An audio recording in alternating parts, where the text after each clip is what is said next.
Gusto nyo bang malaman kung paano ko nakilala si paring Rizal? Ganito kasi yan.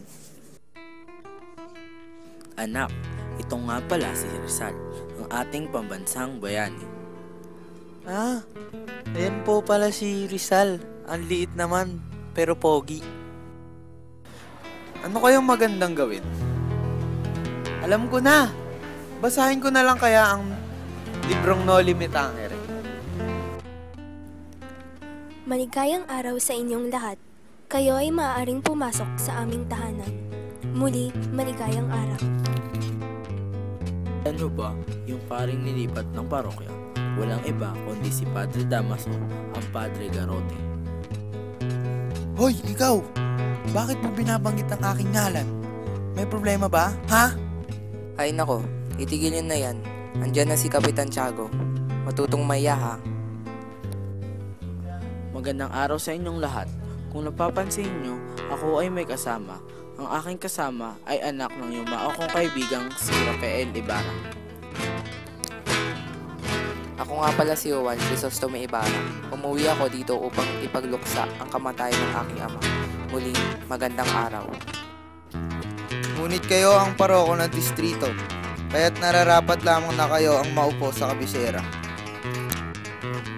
Ngunit kayo matagal nang magkaibigan ng pamilya at kumpisor ng yumaong inang.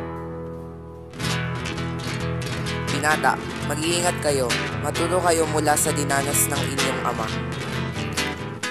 Kayo rin po ba may nalalaman tungkol sa aking ama? At dito yung siniraysay ni Teniente Guevara ang nangyari kay Rafael Ibarra.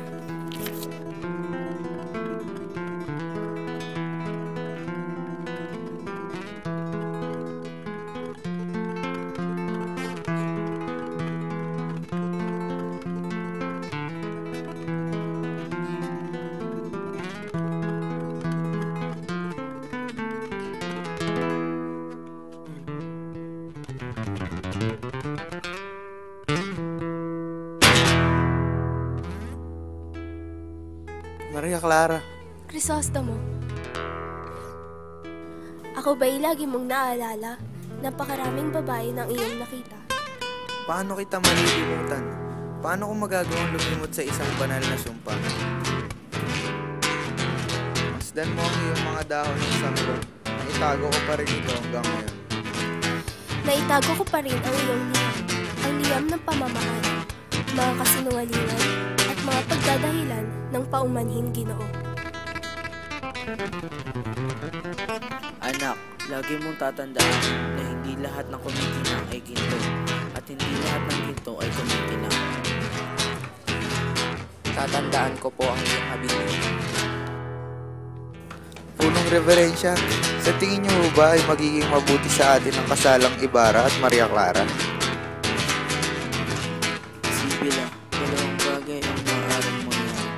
Maaaring maging mabuti ito dahil ang pamilya ng Maria Clara ay makapagbibigay ng abuloy sa simbahan. At kung makakasal sila, ay maaaring mapapansin niya si Crisostomo Ibarra na magbigay din ng abuloy.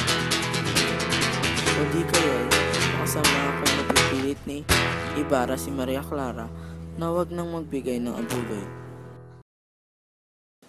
May dayo sa bayan ng San Diego na nagngangalang Don Pedro ang ninais bilhin ang lupain sa San Diego. Kapalit nito ay ipamimigay niya ang yaman niya sa mga mamamayan. Isang araw ay natagpuan na lamang siyang nakabitin sa puno ng balete at dumating si Saturnino na lolo ni Ibarra upang angkinin ang lupa. Isa ako sa makapangyarihan dahil ako ang kuna-paroko ng San Diego. Ako ay makapangyarihan dahil may kakayahan akong hulihin at ikulong ang mga kriminal.